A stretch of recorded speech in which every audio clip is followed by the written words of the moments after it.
بسم اللہ الرحمن الرحیم الحمد للہ رب العالمین والعاقبۃ للمتقین والصلاة والسلام علی سید الانبیاء والمرسلین سیدنا و مولانا محمد وعلی آلہ واصحابہ اجمعین اما بعد فقد قال اللہ تبارک و تعالی فی القرآن المجید اعوذ باللہ من الشیطان الرجیم بسم اللہ الرحمن الرحیم یا ایہا الذین آمنوا قوا انفسکم واہلیکم نارا وقودها الناس والحجارہ علیہا ملائکۃ غلاظ شداد لا یعصون اللہ ما امرہم ویفعلون ما یؤمرون وقال اللہ تبارک و تعالی ولا تنکحوا المشرکات حتی یؤمن وَلَأَمَةٌ مُؤْمِنَةٌ خَيْرٌ مِّن مُشْرِكَةٍ وَلَوْ أَعْجَبَتْكُمْ وَلَا تُنكِحُوا الْمُشْرِكِينَ حَتَّى يُؤْمِنُوا وَلَعَبْدٌ مُؤْمِنٌ خَيْرٌ مِّن مُشْرِكٍ وَلَوْ أَعْجَبَكُمْ أُولَٰئِكَ يَدْعُونَ إِلَى النَّارِ وَاللَّهُ يَدْعُو إِلَى الْجَنَّةِ وَالْمَغْفِرَةِ بِإِذْنِهِ وَيُبَيِّنُ آيَاتِهِ لِلنَّاسِ لَعَلَّهُمْ يَتَذَكَّرُونَ۔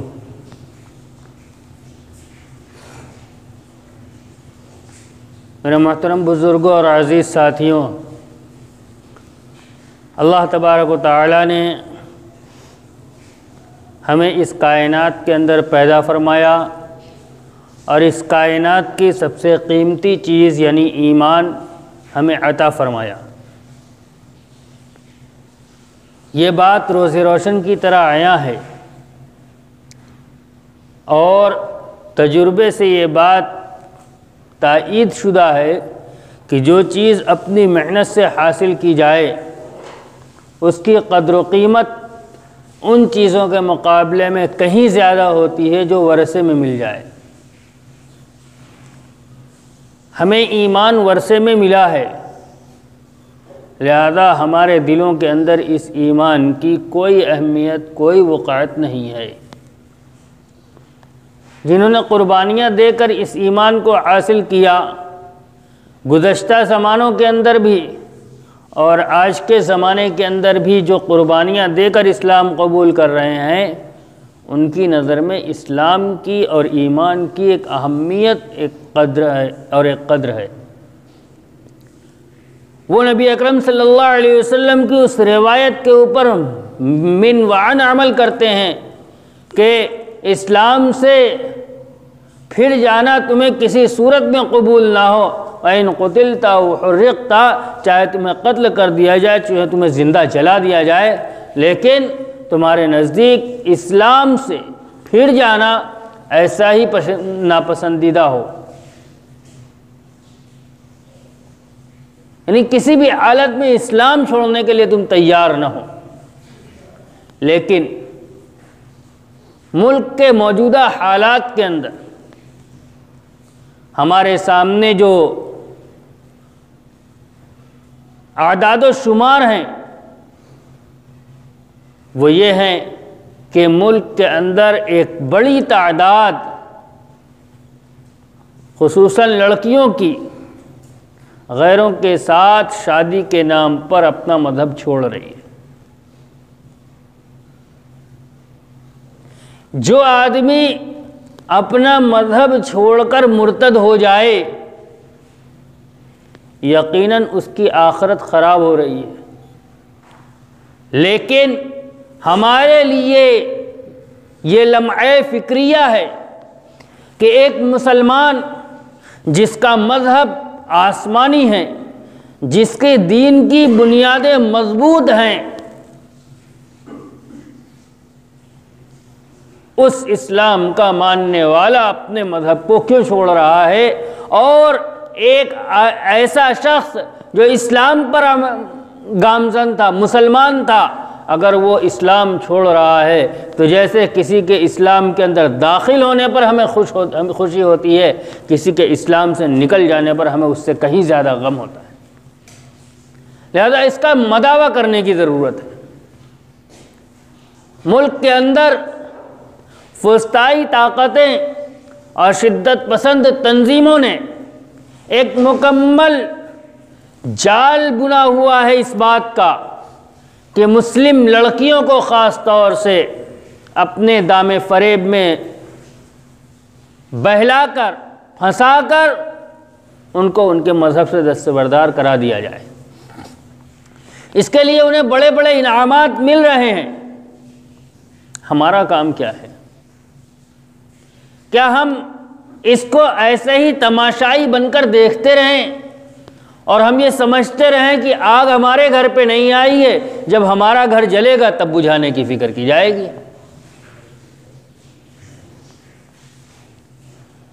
ان راستوں کو بند کرنے کی ضرورت ہے جن راستوں سے یہ چیز آ رہی ہے۔ وسطی طاقتوں نے پہلے ایک ماحول بنایا لو جہاد کے نام پر کہ مسلمانوں کا یہ طریقہ ہے کہ وہ اپنے مذہب میں دوسروں کو لے لیتے ہیں اس طریقے پر، اسلام کا طریقہ ہے۔ حالانکہ اسلام اور مسلمان بحیثیت مسلمان لو جہاد کے نام پر جو چیزیں بتائی گئی، ہر چیز اسلام میں منع ہے اس کی۔ ایک مرد اور ایک عورت کا آپس کا تعلق شادی سے پہلے کا، چاہے وہ ملاقات کی حد تک ہو، بات چیت کی حد تک ہو، فون سے بات کرنے کی حد تک ہو، اسلام کسی کی اجازت نہیں دیتا۔ قل للمؤمنین یغضوا من ابصارهم ويحفظوا فروجهم وقل للمؤمنات یغضضن من ابصارهن ويحفظن فروجهن۔ مردوں سے کہہ دو اپنی نگاہیں نیچی رکھیں، عورتوں سے کہہ دو اپنی نگاہیں نیچی رکھیں، دونوں سے کہہ دیا گیا۔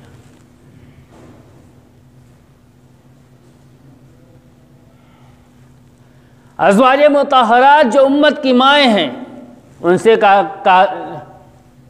کہہ دیا گیا کہ کسی سے بات نہ کرو، اور اگر بات کرنے کی ضرورت پیش ہی آ جائے تو اپنا لہجہ ایسا کھردرا اور سخت رکھو کہ سامنے والے کے ذہن کے اندر تمہاری طرف سے کوئی خیال نہ آنے پائے۔ پردے کے پیچھے سے بات ہو رہی ہے۔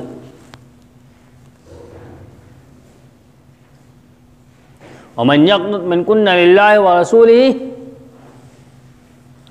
فَأَطْفَتَا عَلَيْنَا وَمَتِّعْكُنَّ وَأُسَرِّحْكُنَّ سَرَاعًا جَمِيلًا۔ آیت کے الفاظ اس وقت ذہن میں نہیں آ رہے ہیں، مفہوم یہی ہے کہ پردے کے پیچھے سے بات کرو اور اپنی آواز ایسی رکھو کہ سامنے والا نفرت کرے تم سے، تمہارے ساتھ تمہاری آواز کے یعنی لذت کو محسوس نہ کرے۔ اسلام نے اس کی قطعی اجازت نہیں دی ہے کہ ایک مرد اور ایک عورت شادی سے پہلے کسی طرح کا تعلق رکھیں، چاہے غائبانہ چاہے سامنے سے۔ پھر ایک مسلمان ایک غیر مسلم سے نکاح کر سکتا ہے کہ نہیں؟ مسئلہ تو اپنی جگہ پر ہے۔ قرآن کہتا ہے وَلَا تَنْكِحُوا الْمُشْرِكَاتِ حَتَّى يُؤْمِنَّ، مشرک عورتوں سے نکاح نہ کرو یہاں تک کہ وہ ایمان لے آئیں۔ وَلَا تُنْكِحُوا الْمُشْرِكِينَ حَتَّى يُؤْمِنُوا، اور اپنی بچیوں کا نکاح مشرک مرد سے نہ کرو یہاں تک کہ وہ ایمان لے آئیں۔ یعنی مشرک اور مشرکہ سے نکاح جائز نہیں ہے۔ اب ہمارے یہاں لوگ کرتے یہ ہیں کہ اس کو مسلمان کر لیا اور پھر نکاح کر لیتے ہیں۔ یہ بات ذہن میں رکھیے گا، آدمی اپنے مقصد پہ چلتا ہے، مقصد اصل ہوتا ہے۔ جو شخص، جو عورت، جو مرد صرف اور صرف نکاح کے لیے مسلمان ہوا ہے، وہ کوئی ضروری نہیں ہے وہ اپنی اقدار کو چھوڑ کر آپ کے مذہب کے اندر آئے گا۔ کلمہ تو پڑھے گا، باقی سب اپنی جگہ رہے گا، اور جو اگلی نسل پیدا ہوگی وہ اسی طرز پہ جائے گی۔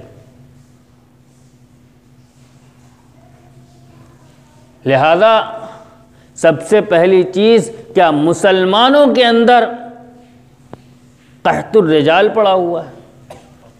مرد حضرات موجود نہیں کہ ہم غیروں کے اندر کوشش کریں، غیروں سے رابطہ قائم کریں۔ مسلمان کے ساتھ نکاح، اس کو پابند کیا ہے حضرت عمر رضی اللہ تعالیٰ عنہ نے۔ اصل میں مسئلہ پہلے بتا دوں، مسئلہ یہ ہے کہ کسی بھی عورت کے لیے ایک غیر مسلم مرد سے نکاح کی اجازت نہیں ہے،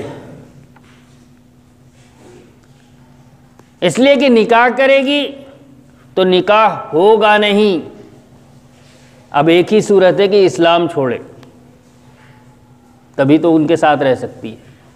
لیکن عورتوں کے سلسلے میں کن عورتوں سے نکاح ہو سکتا ہے، اس سلسلے میں شریعت اسلامیہ کے اندر حکم یہ ہے کہ آسمانی مذاہب نصرانیت اور یہودیت کے ماننے والی عورتوں کے ساتھ نکاح ہو سکتا ہے۔ یہ بات ذہن میں رکھیے گا، کالم میں عیسائی اور یہودی لکھنے والی عورتوں کے ساتھ نہیں، جو آسمانی مذہب اصل یہودیت اور اصل عیسائیت کے اوپر ایمان رکھتے ہوں، یعنی ان کے نزدیک خدا کا تصور ہو، نبی کا تصور ہو۔ یہ الگ بات ہے کہ انہوں نے اس کے اندر تحریف کر رکھی ہے، لیکن جو اصل یہودیت اور عیسائیت ہے، دہریہ نہ ہو، نام یہودی اور عیسائی لکھتے ہوں اور ذہن میں یہ ہو کہ خدا کا کوئی وجود ہی نہیں ہے، دہریہ نہ ہو، ایسے عیسائی اور یہودی عورتوں کے ساتھ مسلمانوں کا نکاح درست ہے۔ حضرت عمر رضی اللہ تعالیٰ عنہ کے زمانہ خلافت کے اندر شام کے علاقے میں لوگوں نے کثرت سے یہودی اور عیسائی عورتوں سے نکاح کرنا شروع کیا۔ حضرت عمر رضی اللہ تعالیٰ عنہ نے منع فرما دیا۔ مسئلہ اپنی جگہ ہے، جائز ہے، عمر رضی اللہ تعالیٰ عنہ نے منع فرما دیا، یہ ان کی فراست تھی، لیکن پھر بھی لوگ کرتے رہے۔ آج عالم اسلام جس پریشانی میں مبتلا ہے، اس کی بڑی وجہ یہودی اور عیسائی عورتیں ہیں جو ان کے حرم کے اندر ہیں۔ فلسطین کی آزادی کی لڑائی لڑنے والے سب سے بڑے رہنما یاسر عرفات کی بیوی یہودی تھی، اس کا خمیازہ لوگوں نے بھگتا ہے۔ لہذا جب کوئی غیر مذہب کی عورت گھر کے اندر آئے گی تو وہ اپنے ساتھ بہت ساری چیزیں بھی لائے گی، پھر جو اگلی نسل تیار ہوگی وہ نسل خالص اللہ کے اوپر یقین رکھنے والی نہیں رہے گی، خالص اسلام پر یقین رکھنے والی نہیں رہے گی، اس لیے کہ تربیت کے اندر دونوں عنصر شامل ہو جائے گا۔ بہرحال میں عرض یہ کر رہا تھا، ایک اسلام لفظ جہاد کے نام پر جتنی چیزیں ہو رہی ہیں ہر ایک کا مخالف ہے، لہذا اس کو اسلام کے ساتھ جوڑنا یہ سرے سے ایسی چیز ہے جیسے دن کو رات کہنا۔ لفظ جہاد کا اسلام سے کوئی تعلق نہیں ہے، یہ ایک اصطلاح گڑھی گئی تاکہ آئندہ کے لیے اپنی راہ ہموار کی جائے، اور آج اس پر کام ہو رہا ہے۔ ہماری ذمہ داری ہے کہ ہم اس کو روکنے کی کوشش کریں۔ کیسے روکے گا؟ دو کام ہیں، اس لیے کہ یہ چیز جو آ رہی ہے وہ دو راستوں سے آ رہی ہے۔ ایک یونیورسٹیوں کی مخلوط تعلیم، دوسرے ملازمت، ان دو راستوں سے آ رہی ہے یہ چیز۔ لہذا سب سے پہلی چیز یہ ہے کہ ہم اپنے گھر کی تعلیم و تربیت پر دھیان دیں۔ ہمارا بچہ، اس کی بنیادی تعلیم ایسی مضبوط ہو کہ وہ وَإِن قُتِلْتَ وَحُرِّقْتَ پر عمل کرنے والا ہو، کہ اسلام سے پلٹ جانا تمہیں ایسا ہی ناپسند ہو کہ اگر تمہیں قتل بھی کر دیا جائے اور تمہیں جلا بھی دیا جائے تب بھی تم اسلام سے نہ پھرو۔ ایسا اسلام اس کے دل کے اندر جاگوزی ہو جائے، ایسی اس کی تربیت کر دی جائے کہ دنیا کے کسی ماحول کے اندر چلا جائے، اسلام اور اسلام کی حقانیت اس کے ذہن کے اندر پیوست ہو۔ یہ ہماری ذمہ داری ہے، اور اگر ہم نے اس ذمہ داری کو ادا نہ کیا تو اس ذمہ داری کا آخرت میں سوال ہوگا۔ اللہ تبارک و تعالیٰ کا حکم ہے، یا ایھا الذین آمنوا قوا انفسکم واہلیکم نارا، اے ایمان والو اپنے آپ کو بھی اور اپنے گھر والوں کو بھی جہنم سے بچاؤ۔ وقودھا الناس والحجارہ، آگے اللہ تبارک و تعالیٰ نے جہنم کی صفات بیان فرمائی ہیں، فرشتوں کی صفات بیان فرمائی ہیں۔ یہ حکم یہ بتلا رہا ہے، حضرت مولانا علی میاں ندوی رحمۃ اللہ علیہ کا ایک مقولہ ہے کہ یہ آیت اس طرف اشارہ کر رہی ہے گویا کہ پوری امت اور پوری کائنات جہنم کی طرف جا رہی ہے اور ہمارا کام اس کو روکنا ہے۔ مثال دی ہے، جیسے ڈھلان پہ سائیکل چھوڑ دی جائے تو اس کی منزل طے ہے، نیچے گڈھے میں جائے گی۔ یہ ہمارا کام ہے کہ اس سائیکل کو روک لیا جائے کہ گڈھے میں نہ جانے پائے۔ قُوا أَنفُسَكُمْ وَأَهْلِيكُمْ نَارًا، اگر ہم نے اپنے بچوں کی تربیت ایسی نہیں کی کہ دنیا کے کسی ماحول میں چلے جائیں، اسلام کی حقانیت اور اسلام کی سرخروئی اگر مسلمان ہونے پر اپنا فخر اور امتیاز ان کے ذہن میں اگر نہیں رہا، تو یہ ہماری اپنی تعلیم اور اپنی تربیت کی ناکامی ہے۔ ان کی آخرت خراب ہوئی اپنی جگہ پر، ہم بھی اپنی آخرت کے اندر اس سے دستبردار نہیں ہو سکتے، اس لیے کہ ذمہ داری ہماری تھی۔ دوسرا راستہ، دوسری بات جو یہ بنیادی چیز ہے جو کرنے کی ہر ایک کے لیے، جہاں سے یہ وبا آ رہی ہے اس راستے کو بند کیا جائے، اور اس راستے کو بند کرنے کا طریقہ یہ نہیں ہے کہ تعلیم چھڑا دی جائے۔ تعلیم چھڑا دینا یہ طریقہ نہیں ہے۔ طریقہ یہ ہے کہ اپنے ایسے ادارے قائم کیے جائیں کہ وہاں مسلم لڑکیوں کی تعلیم کا ایسا نظم کر دیا جائے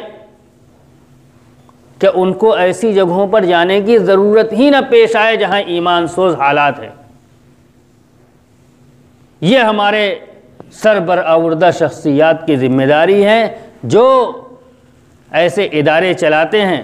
مجھے بڑی خوشی ہوئی تھی اس وقت جب، آج سے میرے ذہن میں نہیں ہے 2 سال ہوا 3 سال ہوا، مسلم اسکول کے اندر ڈگری کالج کی بنیاد رکھی گئی تھی۔ معلوم نہیں معاملہ کہاں تک پہنچا۔ میں یہ کہتا ہوں کہ اپنے معاشرے کے اندر، یعنی بنارس کے مسلم معاشرے کے اندر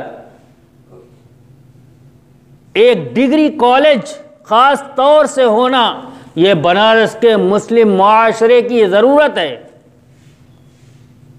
اور پورے مسلم معاشرے کو اس پر غور کرنا چاہیے کہ کس طریقے پر ایک ایسا کالج تیار کر دیا جائے جہاں سے ایک مکمل اپنی تعلیم مکمل کر کے ہمارے یہاں کے جو طلبہ ہیں وہ نکلے، انہیں کسی ایسے ادارے کا منہ نہ دیکھنا پڑے جہاں جا کر انہیں اپنے ایمان کا سودا کرنا پڑے۔ لہذا اس کی فکر کرنے کی ضرورت ہے۔ یہ اصل جگہ، راستہ، جس راستے سے موجودہ جو نسل ہے اس نسل کی ہم حفاظت کر سکتے ہیں۔